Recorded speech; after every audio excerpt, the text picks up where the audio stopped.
మన నిరీక్షణ నిజమైందా, బోళి అయిందా? మన నిరీక్షణ, హోప్ ఇంగ్లీష్లో బాగుంటుంది మాట. మన నిరీక్షణ మన మీదనేనా, లేకపోతే ప్రభువు మీదనా? ఏంటండి? కొద్దిమంది చెప్తున్నారు, మిగిలిన వాళ్ళకి మీ మీదేనా? పూర్వకాలం ప్రభువా నీ సిలువ వెనుక నన్ను దాచి నాతో మాట్లాడు అనేవారమండి. ఇప్పుడే ఉందంటే సిలువ వెనకాల ఉంటుంది, పాస్టర్ గారు ముందు ఉంటారు. అలాగే క్రైస్తవులు కూడా యేసు వైపు చూచుచు ముందుకు సాగమని దేవుడు చెప్పాడు కదా. యేసు వైపు చూచుచు ముందుకు సాగాలి. ఇప్పుడు ఇటు చూస్తుంటే ఎవరైపు చూస్తున్నాం? యేసు వైపే చూస్తున్నాం అనుకుందాం. యేసు ప్రభు అక్కడ ఉన్నాడు, యేసు వైపే చూస్తున్నాం. ఎటు వెళ్ళాలి? ముందుకు వెళ్ళాలి కదా. యేసు వైపు చూస్తూ నువ్వే నాయనా, నాకు అన్నీ నువ్వే నాయనా, నువ్వు లేకపోతే నేను ఉండలేను నాయనా, నీ సహాయం నాకు కావాలి నాయనా. ఎటు పోతున్నావు? ఎటు పోతున్నావు? వెనక్కి పోతున్నావు. ఆయన కావాలి కానీ వెనక్కి పోవాలి, ముందుకు కాదు. ముందుకు పోయే నిరీక్షణ లేదు, వెనక్కి పోయే నిరీక్షణే. మనల్ని మనమే నమ్ముకోవటం. అందుకే దావీదు అన్నాడు, దురభిమాన పాపములో పడకుండా నీ సేవకుని కాపాడు. అంటే ఏంటి దురభిమానం? అంటే ఏంటి తెలిసిన వాళ్ళు చెప్పండి. అభిమానం లేకపోవటమా? కాదమ్మా. దురభిమానం, ప్రిజంప్షియస్ సిన్స్ అన్నాడు. ప్రిజంప్షన్ అంటే స్వీయ నమ్మకం. మన మీద నేను పడనులే అన్నోడు పడతాడా? పడతానేమో అని జాగ్రత్తగా నడిచేవాడు పడతాడా? నేనెందుకు పడతాను అన్నోడు పడటానికి అవకాశాలు ఉన్నాయా? నేను పడతానేమో అని జాగ్రత్తగా నడిచేవాడు పడతాడా? మనం దేవుని బిడ్డలు అయిపోయి నేను పడనులే అనేసి ఎత్తెత్తి కాలు పప్పులు వేసాడంటే అవడం ఏంటండి? అది ప్రిజంప్షన్. మన మీదనే మనం నమ్మకం పెట్టుకోవటం. నేను చాలా మంచి విశ్వాసిని, నేను బాప్తీసం పొంది చాలా రోజులైంది, నేను ఇచ్చిన కానుకలు సంఘంలో ఎవరివ్వరో, నేను పాట పాడితే ఇంకా అందరూ నోరు మూసుకోవాల్సిందే. ఆ మనస్సు మనకి ఎప్పుడు వస్తుందో మన నిరీక్షణ ప్రభువు మీద నుండి తప్పైన వాటి మీదకి వెళ్ళిపోయిందనమాట. ఇవి అంచె తినాలండి. ఏర్పరచబడిన వారిని కూడా మోసగించడానికి సాతాను చూస్తున్నాడు. చాలా క్రైస్తవ మీటింగ్లు జరుగుతున్నాయి, చాలా సంఘాలు పుట్టగొడుగుల్లాగా పుట్టుకొస్తున్నాయి. ఎక్కడ మీటింగులు పెట్టినా, ఎంతమంది మీటింగులు పెట్టినా తండోపతండాలుగా మనుషులు ఎన్ని ఆటంకాలున్నా వస్తూనే ఉన్నారు, హాజరవుతూనే ఉన్నారు. యూట్యూబ్ ఛానల్ ఓపెన్ చేస్తే లోకపు కార్యాల కంటే ఎక్కువ దేవుని పాటలు కార్యాలు పెట్టేవాళ్ళు ఎక్కువైపోయారు ఇప్పుడు. కానీ ఏంటి, వాట్ ఈస్ ఇట్? ఏమి చూపించుకోవడానికి? సోషల్ మీడియాలో నన్ను చూపించుకోవడానికా, నా దేవుణ్ణి చూపించడానికా? సంఘములో యేసు ప్రభువును చూపించడానికా, మనల్ని చూపించుకోవడానికా? బాప్తీసు యోహాను మాట అన్నాడు, ఆయన హెచ్చవలసి ఉన్నది, నేను తగ్గవలసి ఉన్నది. ఆయన అంటే ఎవరైనా? యేసయ్య హెచ్చాలి, మనం తగ్గాలి. మీ ఎదుటిన్న వారిని మీకంటే యోగ్యులుగా ఎంచుకోండి. ఎప్పుడు నువ్వు గొప్ప నేను తక్కువ అనే మనసే ఒక నిజమైన క్రైస్తవుడికి ఉంటుంది. నేనే గొప్ప అన్నావా, వాడేవాడు ఆయనంటే ఆయన, వాడంటే నేనే గొప్ప, దేవునితో సమముగా నా సభాపీఠమును హెచ్చు చేసుకుంటాను అని పరలోకంలో దూతల పాటలు పాడిచ్చే క్వైర్ లీడర్ గారు, ఆ క్వైర్ లీడరు లూసిఫర్ హెచ్చించుకొని మొట్టమొదట గర్వం పుట్టింది పరలోకంలోనే. ఒక క్షణం కూడా ఉండదు పరలోకంలో. దేవుని ముందు అహంకారులను ఆయన ద్వేషిస్తున్నాడు, అసహించుకుంటున్నాడు. ఆయనకి హేయులు. ఎప్పుడైతే గర్వం వచ్చిందో పాతాళం నుంచి కిందకి, పరలోకం నుండి కిందకి పాతాళానికి తోసివేయబడ్డాడు. పడుతూ ఒక కొంతమంది దూతల్ని పట్టుకొని లాక్కొచ్చుకున్నాడట. అవే దెయ్యాలు. ఇప్పుడు ఆ దెయ్యాలు చర్చిల్లోకే వస్తాయి. ఎక్కడికి వస్తాయి? ఎవరో అడిగాడు, దెయ్యం క్రైస్తవ దెయ్యమా, హిందూ దెయ్యమా, వేరే కులం దెయ్యమా అని. చెప్పండి, దెయ్యాలు ఎవరో? ఎక్కడి నుంచి వచ్చాయండి దెయ్యాలు? దేవుడు చేసిన దూతలే దురాత్మలుగా మారాయి. ఆత్మ వేరు, దురాత్మ వేరు, పరిశుద్ధాత్మ. మనుషులు కన్ఫ్యూజ్ అయిపోతున్నారు. ఓ పాస్టర్ గారు దెయ్యం వెళ్ళగొడుతుంటే హల్లెలూయా హల్లెలూయా హల్లెలూయా హల్లెలూయా హల్లెలూయా హల్లెలూయా హల్లెలూయా అంటుంది. మోసపరిచాత్మ పో అన్నాడు ఆయన. పోతున్నా అంది. ఏంటండి? వెలుగుదూత వేషం వేసుకొని సాతానుడు ఈ రోజున అనేకుల్ని మభ్యపెడుతున్నారు. మనం దీనులుగా ఉన్నంతసేపు సైతాన్ని మన జోలికి రాలేడండి. మనలో కొంచెం ఆ వాసన వస్తే చాలు. ఏ వాసన? ఏం కారం? అహంకారం. ఏం కారం అది? అహంకారం. చాలా ఘాటుకుంటుంది ఇది. అహంకారం వచ్చిందంటే ఇక మనిషి దేవుని సన్నిధిని పోగొట్టుకుంటాడు.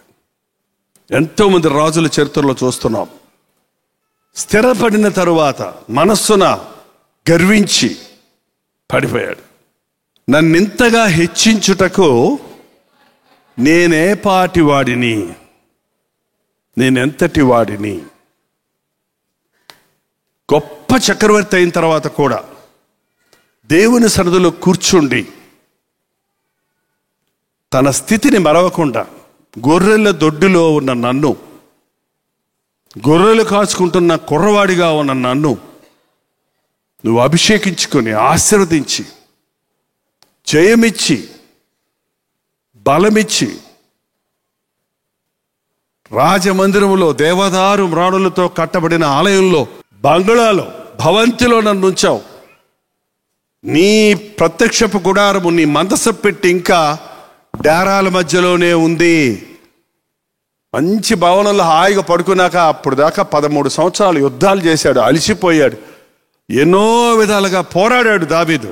అంత సులభంగా అవ్వలేదు. ప్రభు పిలుపు వచ్చిన తర్వాత, ప్రభు అభిషేకించిన తర్వాత అన్నలతోటి హేళన చేయబడ్డాడు. గొల్లియాతుతో పోరాడవలసి వచ్చింది. అనేక మంది శత్రువులతో పోరాడాడు. భార్య చేత అపహసించబడ్డాడు.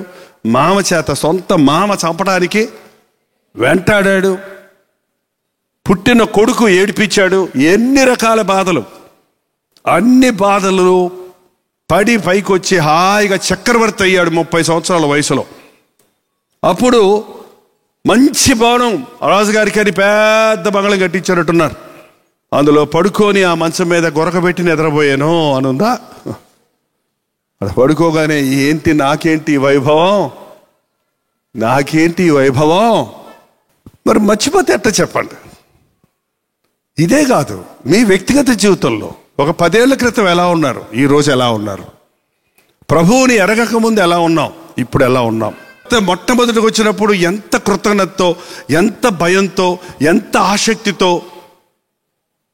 ప్రార్థన ఒకసారి చేయించుకుందాం, అయ్యగారితో చూసిపోదాం. సో ఇక ఒక బలమైన ప్రార్థన నాకు ఇచ్చిన ప్రభు ఇచ్చిన ప్రేరేపణ ఏంటంటే, బల్యార్పణ చేత నాతో నిబంధన చేసుకున్న వారిని సమకూర్చు. నిజమైన క్రైస్తవత్వాన్ని లోకానికి చూపించాలి. నిజమైన ప్రార్థన జీవితం అంటే ఏంటో తెలియాలి. వాక్యానుసారంగా బ్రతకడం అంటే ఏంటో తెలియాలి. అసలు కుటుంబం కట్టుకోవటం ఎలా, భర్త భార్యను, భార్య భర్తను సంపాదించుకోవటం ఎలా?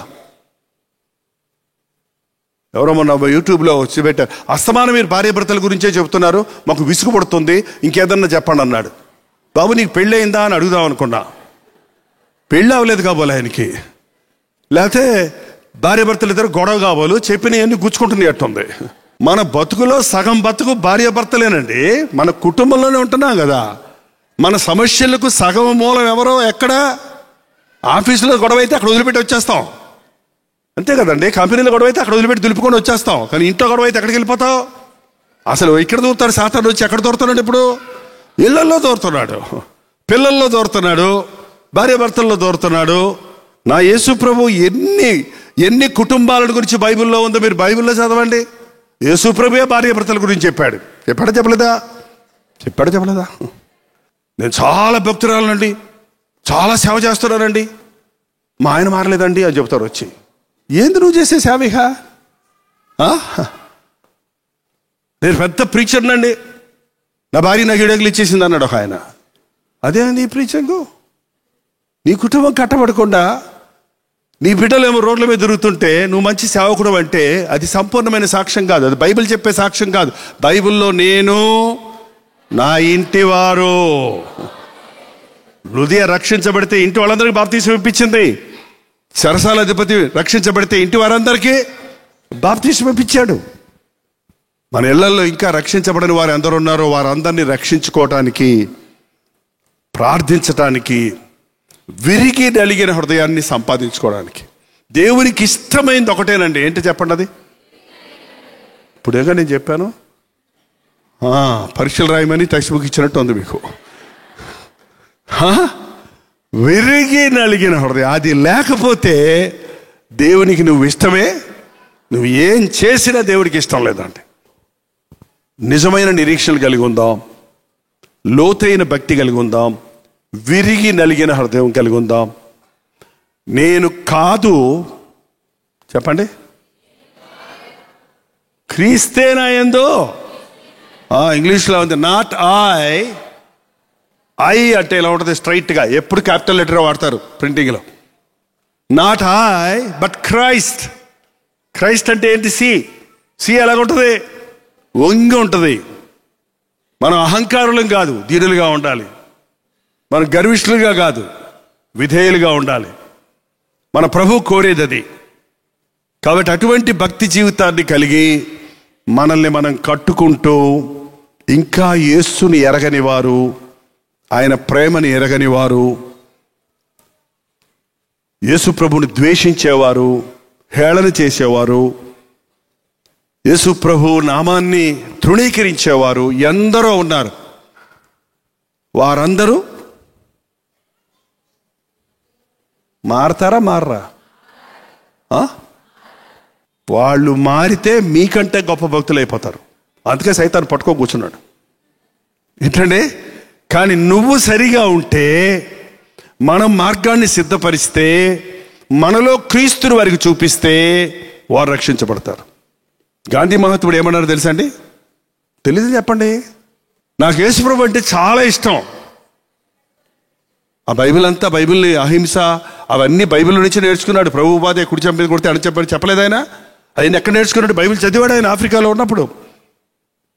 అసలు అక్కడి నుంచి ఇక్కడికి ఇండియా దేశాన్ని, భారతదేశానికి వచ్చి ప్రేరేపించాలనే ప్రేరేపణ ఎప్పుడు కలిగిందంటే, అక్కడంతా పంచ కట్టుకొని చొక్కా ఇప్పుకొని ఉండేవాడు కాదు, సూటు బూటేసుకునే ఉండేవాడు ఆయన. కానీ ప్రభు యొక్క పశ్చాత్తాపం కలిగిన తర్వాత, యొక్క గ్రహింపు కలిగిన తర్వాత, ఆ దేశం మీద ప్రేమ వచ్చి, దేశానికి వచ్చి సర్వం వదిలిపెట్టి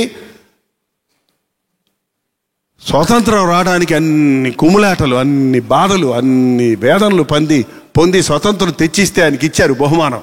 ఏమిచ్చారు? చంపేశారు. నోట్ల మీద మాత్రం ప్రింట్ చేశారు ఆయన బొమ్మ, నలిపి పడేయటానికి. ఆయన బోధ ఎవడున్నాడు ఈ రోజున? ఆయన మర్చిపోతున్నాం అసలు. ఆయన అన్నాడు, నాకు యేసుప్రభు అంటే చాలా ఇష్టం, కానీ క్రైస్తవులు అంటే నాకు అస్సలు ఇష్టం లేదు అన్నాడు. ఏంటంట? క్రైస్తవులు అంటే మరి అదేంటి? యేసు ప్రభు లాగా మనం ఉంటే, యేసు ప్రభువుని ప్రేమించిన వాళ్ళు మనల్ని కూడా ప్రేమిస్తారా లేదా? మరి ఆయనలాగా ఆయన నామం మాత్రం పెట్టేసుకొని ఆయన ఉండినట్టు ఉండకుండా మనం సాతానులాగే ఉంటే ఎవడిష్టపడతాడు మన దేవుణ్ణి? ఎవరు నమ్ముతారు అసలు మన ప్రభువుని? ఎలా చూపిస్తాం ప్రభువుని చెప్పండి? దేవుడు ఆత్మస్వరూపండి, బొమ్మ కాదు. కనపడమంటే కనపడ్డా ఆయన ఆత్మస్వరూపి. ఆయన సుగుణాలు, ఆయన గుణగణాలు, ఆయన నామాన్ని ధరించిన మనలోకి రావాలి ఆయన పోలికలు. ఆయనలాగా మనం మాట్లాడితే, ఆయనలాగా మనం ప్రవర్తిస్తే, ఆయనలాగా మనం సాత్వికులుగా ఉంటే, ఆయనలాగా మనం ఇతరులను క్షమించగలిగితే, ఇతరుల బాధల కొరకు మనం శ్రమ తీసుకుంటే, మనలో యేసుక్రీస్తుని ఇతరులు చూస్తారు. దేవుని కొరకు ఎదురు చూస్తున్నాం, ప్రభు వస్తాడు, ఆయన రాజ్యంలో నన్ను తీసుకెళ్తాడు. ఈ కష్టాలు కొద్ది రోజులే. రాత్రి నేను అర్ధరాత్రి ధన్యతల గురించి రికార్డ్ చేశాను ఒక మెసేజ్. ఆ ధన్యతలన్నీ చూస్తే నీతి నిమిత్తమై హింసించబడి వారు ధన్యులు. దుఃఖపడేవారు ధన్యులు. ఏంటంటే దుఃఖపడేవారు ధన్యులంట, శ్రమ పడేవారు ధన్యులంట, తగ్గించుకునేవారు ధన్యులంట. ఇది వెగతాళిగా ఉంటుంది బయట లోకంలో చెప్తే. ఏడిచేవాళ్ళు చేతకాకి ఏడుతున్నారు, తగ్గించుకునేవాళ్ళు యూజ్లెస్ ఫెలోసు అంటారు. కానీ దేవుని దృష్టిలో మనం ఎంత తగ్గించుకుంటే అంత హెచ్చించబడతాం, ఎంత దుఃఖిస్తే అంత ఆదరించబడతాం, మనం కనికరిస్తే కనికరించబడతాం, మనం నీతి కొరకు ఆకలి దెబ్బలు కలిగి ఉంటే తృప్తిపరచబడతాం. మనుషులు మనల్ని నిందించి హింసించి మన మీద చెడ్డ మాటలు పలుకున్నప్పుడు మనం ఆనందించి సంతోషిస్తే మన ప్రతిఫలము పరలోకంలో అధికమవుతుంది. ఈ మధ్య మా సంఘంలో ఒక సోదరుడు అన్నారు, రోజు లేట్గా వస్తున్నారు, అందుకే లేట్ అయిపోతుంది అంటే, మీ టైంకి ముగించేయండి, వచ్చినా రాకపోయినా అప్పుడు వాళ్ళే వస్తారన్నారు. సరే, జనవరి నుంచి మొదలుపెట్టాం, 3 వారాలు అయింది. మనుషులు రాకపోయినా కూడా 3 పాటలు అయిపోతున్నాయి. 7 గంటలకల్లా ప్రారంభిస్తున్నాం. 9:30కి కానీ మనుషులు కొంత సగం మంది వస్తారు, సగం మంది 9:30కి వస్తున్నారు. 10 గంటలకు ముగించేస్తున్నా. వెళ్ళిపోండి. వెళ్ళిపోతున్నారు సంతోషంగా. ఓహో, ఏం గొప్ప భక్తులు రా వీళ్ళు. నేనేం చేస్తానంటే, పోనీ వాళ్ళు అరగంటే విన్నారు కదా, వాళ్ళ కోసం ఇంకో గంట చెబుతామంటే ముందు కూర్చున్న వాళ్ళు పాపం అడుక్కుంటారు. మంచోళ్ళు ఏమో బాగా ఎక్కువైందిలే. 24 రీల్స్ ఉంటే సినిమాకి ఇష్టపడేవారు పూర్వకాలం. 18 రీళ్ళు ఉంటే వెళ్ళేవాళ్ళు కాదు. నేను చూసినప్పుడు అండి 70s, 70sలో ఇంకోసేపు ఎక్కువసేపు ఉంటే బాగుంటుంది, మీటింగ్కి వెళ్ళాం ఎంత కష్టపడి, ఇంకోసేపు ఎక్కువసేపు దేవుని మందిరంలో కూర్చుంటే బాగుంటుంది అనేవాళ్ళు నిజమైన విశ్వాసులు. ఎంత తొందరగా అయిపోతే మళ్ళీ ఏదైనా బయటికి వెళ్ళి పనులు చేసుకుందాం, ఇంటికి వెళ్ళి రెస్ట్ తీసుకుందాం, టీవీ సీరియల్ చూసుకుందాం అనుకునేవాళ్ళు. అసలు భక్తుల అటువంటి రావటం ఎందుకు చెప్పండి? నామకార్థంగా నేను బ్రతకాలనుకున్నానండి. ఐఎమ్ ఫిక్స్డ్ ఆల్రెడీ, నేను బిలీవర్ని. నాకు ఆల్రెడీ పేతురు గారితో చెప్పేశాను, నా టికెట్ బుక్ చేసేసాడు పరలోకంలో. ఏంటి రిజర్వ్ చేసేసాడు పేతురు గారు అక్కడ. నాకేం సందేహం లేదు, మా చర్చిలో నేనే ఎల్డర్ని, నేను సీనియర్ మోస్ట్ని, నాకు అన్నీ తెలుసు, బైబిల్ చదివేశాను, నేను గ్యారంటీగా దేవుని రాజ్యానికి వెళ్ళిపోతాను, ఇక నేను ఎక్స్ట్రా నేర్చుకునేది ఏమి లేదు ఇక అనేవాళ్ళు దయచేసి గెట్ టుగెదర్కి ఇక మీదట రావద్దు. నన్ను మారుస్తాడు, నా మాటలు మారుతాయి, నా పద్ధతులు మారుతాయి, నా తలంపులు మారుతాయి, నా యాటిట్యూడ్, నా మోటివ్. మనం ఒక డబ్బులు ఇస్తున్నామండి, డబ్బులు దేవునికి ఇస్తున్నాం. ఎందుకు ఇస్తున్నాం? అది చూస్తాడు దేవుడు. నువ్వు ఇచ్చిన డబ్బులు చూడటం. నాకు మళ్ళీ దేవుడు డబ్బులు ఇస్తాడని చూస్తున్నావా, దేవుడు నాకు చేసిన దానికి ఇది నేను కృతజ్ఞతతో ఇస్తున్నాను, విరిగిన హృదయంతో ఇస్తున్నావా అన్నది ప్రభువు చూసి నీవు ఏ మనసుతో చేస్తున్నావో దాన్ని బట్టే ప్రతిఫలం ఇస్తాడు. ఏంటండి, మనం చాలా మందిని పొగుడుతుంటాం. ఎందుకు పొగుడుతాం చెప్పండి? పొగుడతారా మీరు ఎప్పుడన్నా? అవసరమైనప్పుడు. ఎప్పుడు పొగుడతారు? వాళ్ళ దగ్గర నుంచి మనకి ఏదైనా లాభం కావాల్సినప్పుడు వాళ్ళని గురించి తెగ పొగుడుతుంటాం. అంటే నీ పొగడడంలో ఉన్నటువంటి ఉద్దేశం ఏంటి?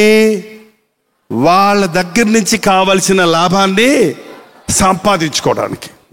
కానీ నిజంగా వారిని ఉన్నదానిని బట్టి వారిని మీరు పొగడుతున్నారు. అందుకే ఇది ద్విమనస్సు అంటారండి. ఇలాంటి దేవునికి పనికిరాదు. నీ అంతరంగంలో ఏం తలస్తున్నావో దానినే, నీ మనస్సులో ఏముందో దాన్నే నువ్వు బయలుపరచాలి. ఈ అంచెతనాల్లో ఇలాంటి డూప్లికేట్ భక్తి ఎక్కువైపోయిందండి, నకిలీ భక్తి ఎక్కువైపోయింది. ఏంటంటే నేర్చుకోవాలి, తెలుసుకోవాలి, ప్రార్థించుకోవాలి, వాక్యం వినాలి, సహవాసంలో సమాజంగా కూడుకొని ఒకరినొకరు తిట్టుకోవడానికి పురిగొల్పుకోవాలి. తిట్టుకోవడానికా? ప్రేమ చూపుటకు, సత్కార్యములు చేయుటకు ఒకరినొకరు పురికొల్పుకోవాలి. నిన్ను చూసి నీ పక్కవారు ప్రార్థన నేర్చుకోవాలి, నిన్ను చూసి నీ పక్కవారు విధేయత నేర్చుకోవాలి. గుంటూరులో జగపతిరావు గారు డిప్యూటీ తహసీల్దార్ గారు ఉండేవారు. మేమంతా ఒక రిట్రీట్కి వెళ్ళేవాళ్ళం. ఎవరి ప్లేట్లు వాళ్ళు కడుక్కోవాలి. నా పక్కనే కూర్చున్నాడు ఆయన, పెద్ద ఆయన, అప్పటికే 70 ఏళ్ళు, నాకు ఒక 20-22 ఏళ్ళు ఉంటాయి అంతే. అనవైన తర్వాత నా ప్లేటు ఆయన లాక్కుంటున్నాడు, ఆయన ప్లేటు నేను లాక్కుంటున్నాను. అయ్యా మీరు పెద్దవారు, మీ ప్లేట్ నాకు అడిగితే నాకు ఆశీర్వాదం. నేనంటే, అయ్యో నువ్వు సంపూర్ణ సేవకుడు, నీ ఉద్యోగం చేస్తూ సేవ చేస్తున్నాను, నీవు గొప్ప దేవుడు, నువ్వు సేవకుడు అయ్యా, నీ ప్లేట్ అడిగితే నాకు ఆశీర్వాదం. ఇద్దరు ఒకళ్ళ ప్లేట్ ఒకళ్ళు లాక్కునేవాళ్ళం. ఇప్పుడేమో నా ప్లేట్ నువ్వు కడగంటే నేను ఎందుకు కడుగుతా, నువ్వే కడుక్కో.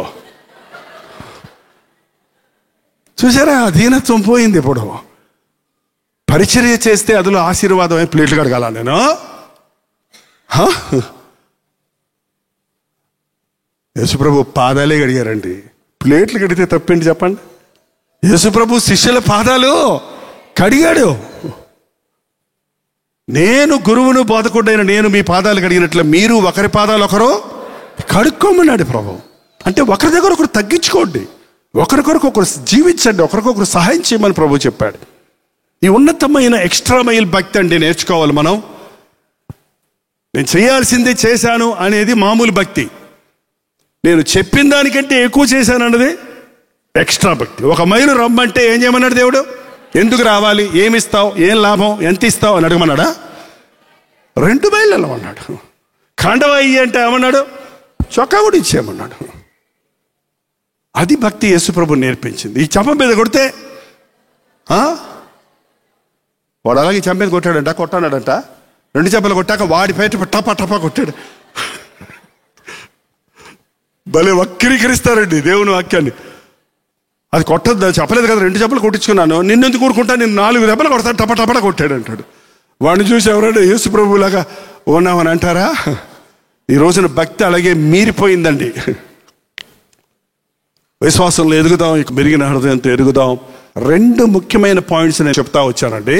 సనగొద్దు, కంప్లైంట్ చేయొద్దు, ఫిర్యాదులు చేయొద్దు, ఎవరిని తీర్పు తీర్చొద్దు, ఎవరిని విమర్శించొద్దు అని ఆశతో చెబితే 21 రోజుల్లోనే ఇవి ఎక్కువ అయిపోయినాయి. ఏంటయ్యి? ఈ 4 ఈ జబ్బులు. ఈ సనుగుడు వైరస్ కూడా అంతే అండి, గజ్జిపుండు అంటది. గజ్జి ఒకటికి వచ్చిందంటే చూడండి, ఇటు అడిగిడిగి స్కూల్లో పిల్లలందరూ చూడండి మొత్తం కొక్కుంటుంటారు. హాస్టల్లో ఉన్న పిల్లలు చూడండి అట్లా. కురుకుడు పుండు వ్యాధిలాగా వారి మాటలు ఉంటాయి, జాగ్రత్త అని పౌలు తిమోతిని హెచ్చరించాడు. 2వది, ప్రభువును ప్రతిరోజు ఒక విషయమై స్తుతించండి.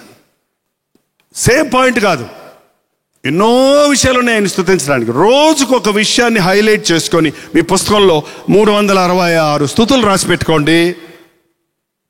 ఈ రోజు నేను సనగలేదు అని రాసి పెట్టుకోండి. సనిగితే